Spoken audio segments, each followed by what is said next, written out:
बहुत सुंदर ढंग से आगाज दिया हमारे चिंकेश ने, उसके बारे में बताना चाहूंगा, फिर मैं अपनी बात को रखता हूं। मुझे जो समय दिया गया उसी में मैं रखूंगा विद इन टाइम। उन्होंने कही कि हमारे देश में 3 एजुकेशन पॉलिसी बने, first 1968, then 1986 and finally 2020। 1968 and 1986 में जो बना, उसके बाद 2020 में जो बना, ये थोड़ा सा डिफरेंस है, क्योंकि जिस समय 2020 का एजुकेशन पॉलिसी का ड्राफ्टिंग किया जा रहा था, उस समय हमारा देश ही नहीं पूरा विश्व कोविड-19 से जूझ रहा था।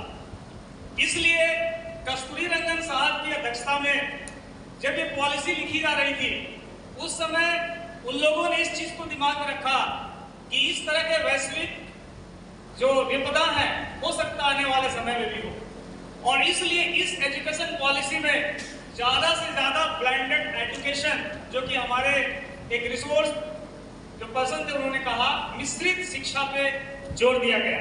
यानी अभी का जो एजुकेशन पॉलिसी बना है, इसमें इसको ज्यादा टेक्नो फ्रेंडली बनाया गया है, ऑनलाइन एजुकेशन को बढ़ावा दिया गया है।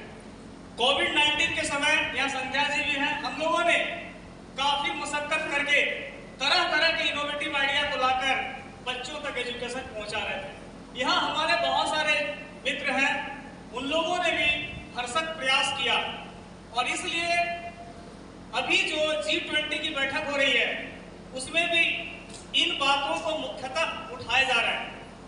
मैं दूसरी बात बताना चाहूंगा कि चाहे नेशनल एजुकेशन पॉलिसी हो, चाहे निपुण भारत की परिकल्पना हो, और चाहे FLN, ये सब एक दूसरे से कोरिलेटेड है। निपुण भारत के अंतर्गत FLN की परिकल्पना की गई, जिसमें इस बात को बल दिया गया कि 2025 तक जो हमारे क्लास 3 के बच्चे हैं, यानी 3 साल से लेके 9 साल उम्र के जो बच्चे हैं, उनको बुनियादी शिक्षा और न्यूमरेसी का ज्ञान हो जाए।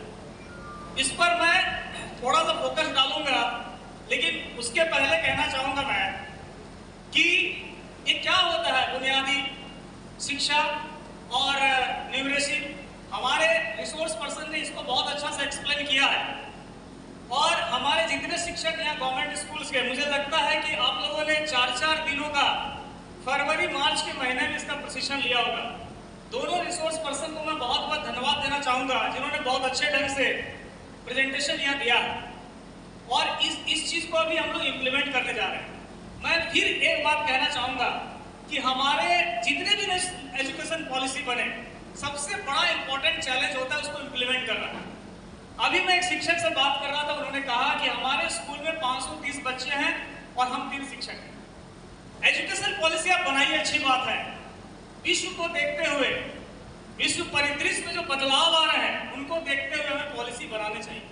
लेकिन कोई भी पॉलिसी बनाए तो उसके केंद्र में क्या रहता है, उसको इम्प्लीमेंट कैसे करें, उसका चैलेंज। हम कभी भी किसी भी स्कूल के शिक्षक को सिर्फ दोषारोपण करके अपनी जिम्मेदारी से नहीं बच सकते। हमें 4 स्टेक होल्डर को देखना होगा। चारों स्टेक होल्डर में एक हमारा डिपार्टमेंट है, दूसरा गार्जियंस है, तीसरा हमारा सोसाइटी है, और चौथे शिक्षक। अनडाउटली हमारा शिक्षक धुरी है, लेकिन इस धुरी के इर्द गिर्द जो 3 स्टेक होल्डर है, उनकी जिम्मेदारी भी बहुत महत्वपूर्ण है। इसलिए उनको भी काफी आगे आकर शिक्षकों को सहयोग करना पड़ेगा। मैं और एक बात कहना चाहूंगा, एक हमारे अजय जी अभी एक कविता पढ़ रहे थे जिसमें बेटी की बात आई थी।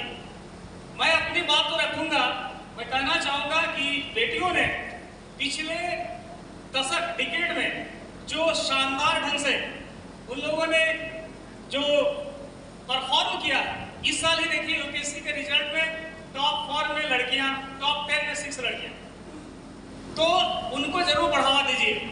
और हमारे शिक्षकों को, जो भी यहाँ पर शिक्षक हैं, मैं अधिकारी तो कोई आया नहीं, मैं जरूर कहता, सेक्रेटरी स्तर से भी बात होती है तो मैं हमेशा उठाता हूँ कि हमारे शिक्षकों को सिर्फ ट्रेनिंग की जरूरत नहीं, उन्हें मोटिवेशन की जरूरत। कहीं भी स्कूल में आप जाए तो वहाँ अच्छी बातें कुछ ना कुछ होती हैं, लेकिन हम सिर्फ निगेटिव रिस्पॉन्स ना करें। हर शिक्षक के अंदर, हर विद्यालय के अंदर बहुत सारी खूबियां हैं, उन खूबियों को हम उजागर करें और जो निगेटिव चीजें हैं उसके लिए मैं सजेशन दूं कि ये चीज ऐसा करना चाहिए, तो ये चीज होना चाहिए। ये इसकी कमी रह जाती है। इसलिए जितने भी प्राइवेट कंसर्न्स हैं, देखिएगा बहुत सारे, उनका मोटिवेशनल प्रोग्राम चलता है, उनको एनकरेज किया जाता है, उनको इंसेंटिव दिया जाता है, उनको अलग अलग ट्रेनिंग्स भेजे जाते हैं। मैं दिल्ली के कई स्कूलों में गया, ऐसी बात नहीं है जैसी बात हो रही है, लेकिन बहुत सारे अच्छे स्कूल्स, हैप्पी क्लासेस चल रहे हैं, चाइल्ड फ्रेंडली एटमॉस्फेयर है। उसमें अभी बहुत सारे शिक्षकों को फिनलैंड भेजा गया, बहुत सारे शिक्षकों को भेजा जा रहा है। तो आप एनकरेज कीजिएगा, तभी रिजल्ट पॉजिटिव आएगा। मैं ये